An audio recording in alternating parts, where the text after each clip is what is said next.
Head Harvester Bill Orman from the West Coast. This is Head Harvester Ed LaFlamme from the East Coast. Now, we've been talking about getting to the right gross margin, right, Bill? We have. Yeah. There's 5 parts to it. We covered the first 2 parts already. We talked about your HAWs. We have to get the HAWs right. Hourly average wage. Hourly average wage, right. Then we talked about estimating. Know your cost. Know your cost. Know your cost. That's it. Yep. Yeah, that's good. And then now we're going to talk about pricing, and then in the future we'll talk more about execution and the renewals. Yeah. That's very important. Good Okay. stuff. So step 3 is your pricing. Ready?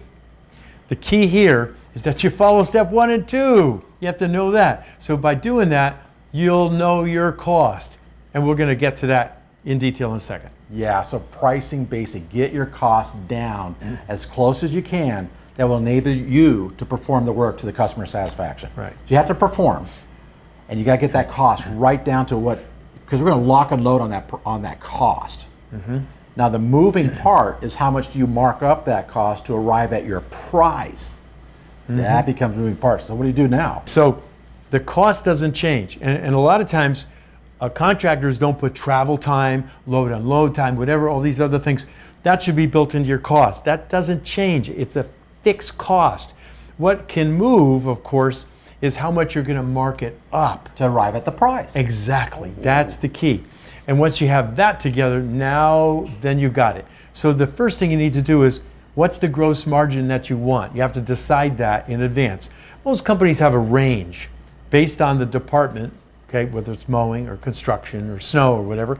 They have a range. So you'd want to have a pretty good idea on what that range is. So the next thing you need to do is divide the cost by the reciprocal of the desired gross margin. What? What? The reciprocal? What's what that the mean? heck is a reciprocal? Tell them what it means. Well, I'll tell you. And it took me a long time to learn this, to be taught this. And I teach a class on, it's called the Gross Marginator Harvester. That's right. That's in our Harvest Way Academy. Harvest Way Academy. Right. So I have 50 people in a room. Average experience level is 15 years. I gave them this exact quiz right here. 2 people got it right because they didn't know how to mark up their cost. So here's the example, okay? Get your pencil out, get your calculator out. The entire cost you've come up to comes to $1,000. Cost you $1,000. You know it's going to cost you $1,000. Got it.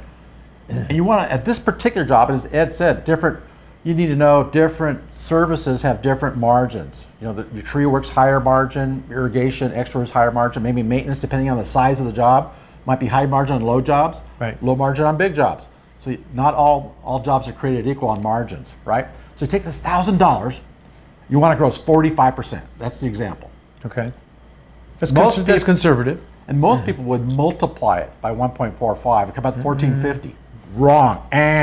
You divide it by the reciprocal. What's the reciprocal? Take 45, subtract it from 100, you got 55. So it's just the opposite to get to 100. The simple way you can explain it, right? So you take $1,000 and divide by 0.55. Quick at math out there on your calculator. Now your price is $1,818. Wow, that's a lot of money. It only cost me $1,000, but you have to gross 45% on the revenue, not the cost. So the price, $1,818, minus what it costs you, it's $1,000. Your gross margin is $818. Divide that by your revenue of $1,818. Guess what? It's 45% gross margin. You got it. You got it. There you have it. Yep. Divide your cost by the reciprocal of the desired gross margin. Suppose you wanted 55% gross Why margin. by 0.45? Subtract from 100, divided by that number. Yep. And then you get 55, and that's going to be a much bigger number. It will be. Yeah. Good. And that's the right way to do it. You don't multiply in a markup. You divide. Okay, cool. All right, so there you have it for now. That how to get at the right price to get the right gross margin. Yep. And if you're confused about this yet, if you want to play it back again, or you want to get deeper into this, the Harvest Way Academy has it. You just check it out. We have a detailed lesson on this whole thing, how you get your HAWs and all these different steps, and how you arrive at the right price by department, and that's the key. You bet. Okay. Head Harvester Bill Orman from the West Coast. Head Harvester Ed LaFlamme from the East Coast. Now go out there and harvest your potential.